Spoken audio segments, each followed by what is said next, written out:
La princesse de Clèves est le premier roman psychologique de la littérature française moderne, publié sans nom d'auteur en 1678 par Madame de Lafayette. Ce roman est l'un des piliers du classicisme et de la préciosité durant le XVIIe siècle.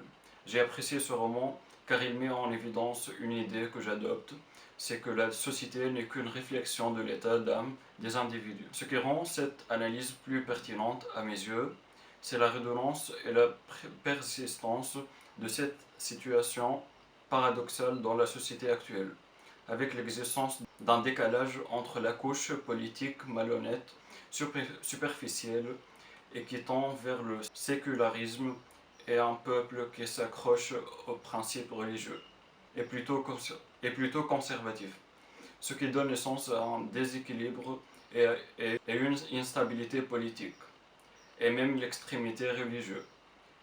Quant à moi, je me sens être le prisonnier du dilemme humain éternel, souvent chaîné et même parfois freiné, et dirigé par les limites religieuses imposées par la société face à plusieurs désirs émotionnels et même physiques, ce qui crée un sentiment d'anéantissement total et un détachement de la société. Cela crée une prudence constante du regard d'autrui.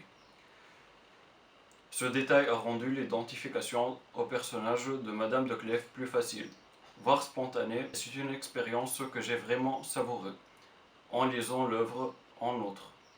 La princesse de Clèves La princesse de Clèves fut un régal pour moi, vu qu'elle illustre la lutte éternelle des femmes pour leurs droits basiques, comme la participation dans la vie politique, ainsi que le reste des droits civiques qui demeurent un acquis fragile jusqu'à nos jours.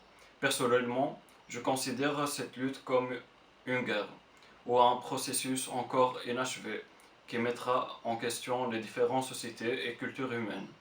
C'est pour cela que je considère cette œuvre étant un véritable hommage pour toutes les femmes